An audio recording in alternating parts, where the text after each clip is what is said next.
We will not let the beliefs of this world tell us that what God would have us do is impossible. This is a quote from A Course in Miracles, lesson 45, God is the mind with which I think. I read this last night. I had to underline that line. We will not let the beliefs of the world tell us that what God would have us do is impossible. This lesson's about thinking with God. Now, I think it's so interesting that line in A Course, because like I talked about in my last video, A Course in Miracles assumes we already have boundaries. So as an empath, as a mystic empath, we could read that quote. Let's say it. Let's read it again. We will not let the beliefs of the world tell us that what God would have us do is impossible. And we could read that and be like, we're supposed to do more. We have to do more. We have to serve more. We have to give more. We have to abandon ourselves more. We have to do more for others, right? And we can do it because the world's telling us it's impossible. But no, I can do it. I can keep going. I can do more and more. And I can make sure everybody's okay more. And I can try to do everything more. That is an unhealthy way to interpret that, correct? What does God want us to do? We will not let the beliefs of the world tell us that what God would have us do is impossible. Do you think it's possible that God wants us to have boundaries? Do you think it's like having boundaries as an empath is it can be really scary to set boundaries, right? So that can seem impossible. It can seem impossible to not abandon ourselves. Not abandoning myself and in a lot of my life has seemed impossible. It is impossible for me to be around certain people in my life and not abandon myself, correct? That seems impossible. But so what does God want? Does God want me to abandon myself? Or does God want me to stay in my body? Does God want me to be whole within this world? And does it feel impossible for empaths to stay whole within this world? I mean, my experience is yes, it feels impossible sometimes to stay whole within this world. It can feel like we are not cut out for this world. And actually so that feels impossible. But what God would have us do is not abandon ourselves and stay whole within this world. And that's possible, right? Let's read more, like the lines that are around that quote. I love this. We will not let the thoughts of the world hold us back. We will not let the beliefs of the world tell us that what God would have us do is impossible. Instead, we will try to recognize that only what God would have us do is possible. When we put up boundaries as empaths, when we stop abandoning ourselves, when we give ourselves space, today is Valentine's Day, I feel this like space. I can't describe it. I feel this like, I don't know, it feels quiet. The energy in the world feels kind of quiet right now. It hasn't been feeling this way, but today it feels like there's space. And that has become from, this has come from some boundaries I've put up, not abandoning myself as well. Probably combined with the space I'm feeling in the world. I mean, don't get me wrong, I'm feeling other things within the world too. I've been feeling a lot of things within the world this week, but suddenly today there feels some spaciousness in the air. So yes, God does not want us to abandon ourselves. And as an empath, it can feel impossible to do that within this world. This is not asking us to go do more, to help more. I'm not saying helping is bad, being of service is bad. It's not. But a lot of us as empaths, we are at service. We live our lives at service for others, right? We become the regulators in our families. We become the responsible ones, the people who are always reactive. Like we're always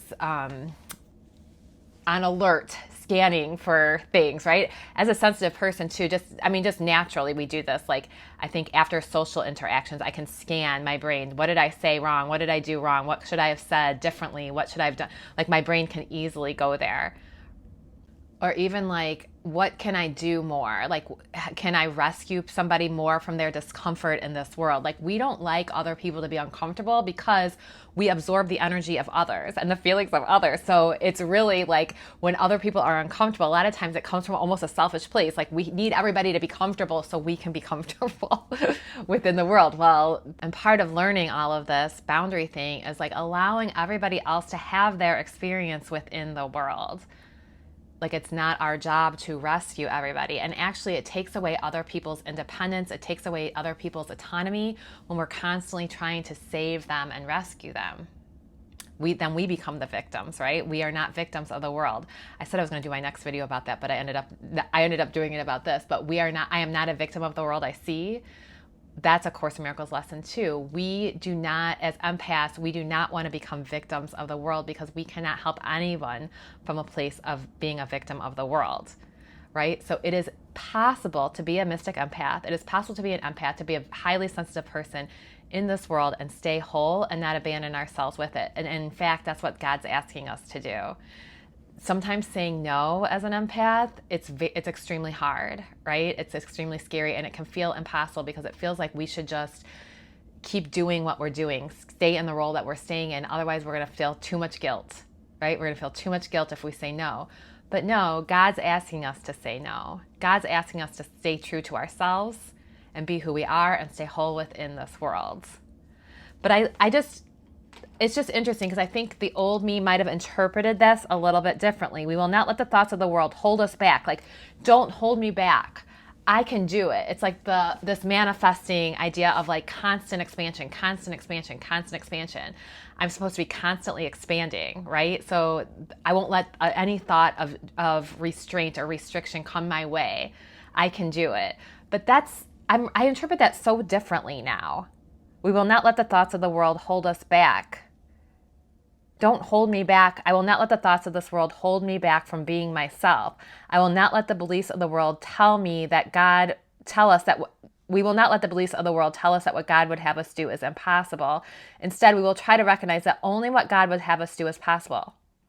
I love that too. Only what God would have us do is possible, because ultimately, in the end, we do what God wants us to do. And it will talk about later in this lesson too, about how help us to realize that what God wants is what we want. I went to yoga this morning, and the teacher was talking about something it was like in the New York Times this morning, about desire lines, like how in society this is what she said. I haven't read the article or anything, but in society we tend to just go down a path that we think we're supposed to go on, but like tune into our desire. So she talked about in yoga today, like tune into your desire lines, like what does your body actually want now? Tune into that instead of like what is the perfect yoga pose look like.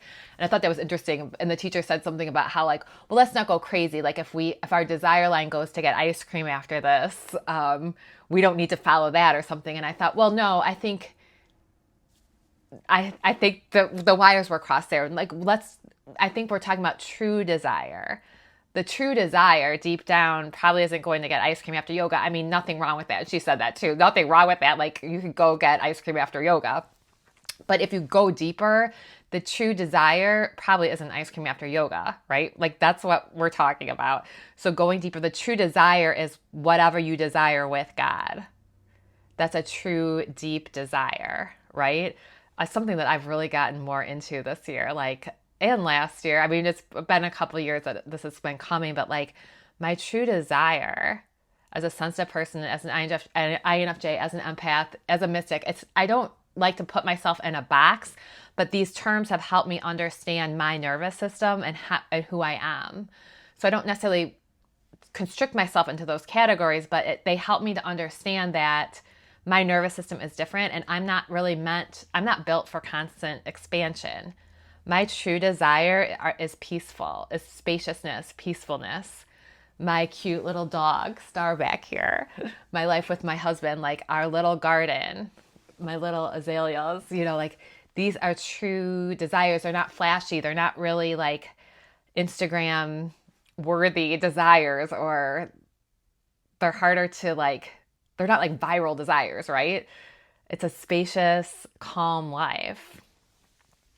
And I'm not by any means saying that should be your desire, but what is your desire? What are your desire lines? Like I guess the reason why I share what my desires really are is to give you permission to get in touch with what your desire truly is. What is it?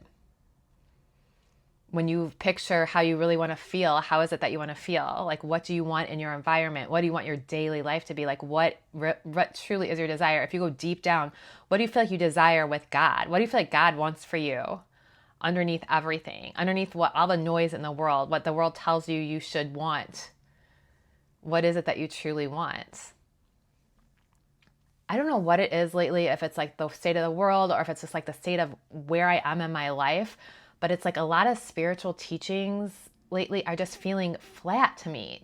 Teachers that I used to love, teachers that I used to like depend on. And it's nothing wrong with them. Like, they're still wonderful, but it's just like, for me, the point I am in my life, I made this decision yesterday that I'm taking a break from spiritual teachers and spiritual teachings. I'm going to start reading more fiction, I've decided. I just feel like I'm trying to follow where my delight actually, what I feel like I would delight in right now more than anything. And it's like every time, like old things that used to work for me, I find myself going back into old patterns and like trying to make these things work for me like they used to, and they don't. And it's like leaving things kind of flat for me. So yeah, I've decided I'm going to take a break from teachers. I think I need to find my internal teacher, because I'm at a point in my life where it's like, a lot of spiritual teachings, I've said this before, we're all different as humans, right? So we all have different nervous systems. We all come at this, like, say, A Course in Miracles, for example, we come at it from our lives were all different before we came to the Course. And what I find is I think it's especially men, this is nothing, like, there's wonderful men, A Course in Miracles teachers. I'm not saying anything bad about them. We need them exactly how they are.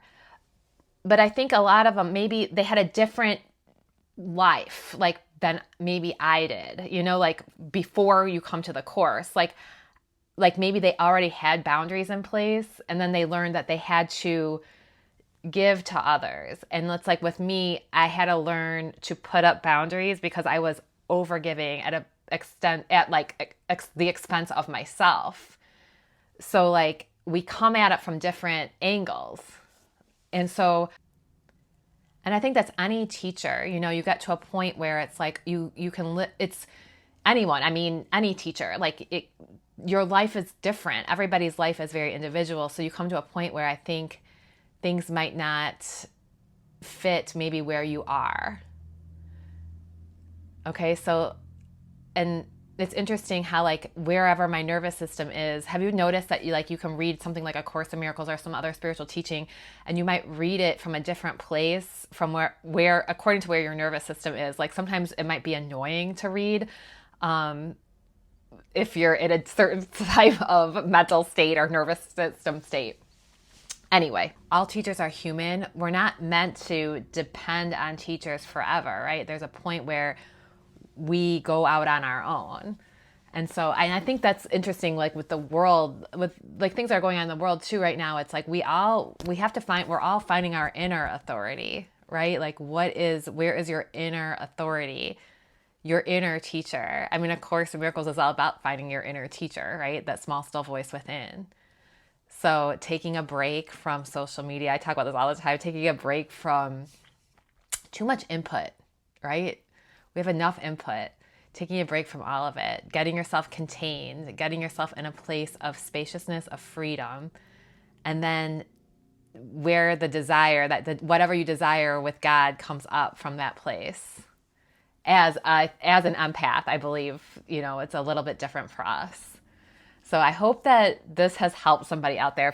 If there's anything that you relate to in this video that I said, please write below and let me know. I hope this was helpful today. Just a little bit of an interpretation. I always thought it'd be interesting to interpret the Course from a place of like having boundaries and then from a place of not having boundaries. How interesting is this? Because I think there's a very as empaths, we could interpret it and make our lives even harder for ourselves from an unhealthy place, right? So we don't want to do that. We want to interpret it from a place of wholeness. And I believe that's how what is meant to be interpreted. But even the Course in Miracles, like all of it, like some of it feels. A Course in Miracles comes from a certain perspective, right? It's written with Christian language. It was given to a therapist, a psychologist, right? So it's written in Christian language and therapy language. So that comes from a certain perspective. That's not for everybody. A Course in Miracles is obviously not for everybody. One spiritual teaching is for everybody. So sometimes the spiritual teaching is within us. Like we can refer to these teachings, but we have to go within.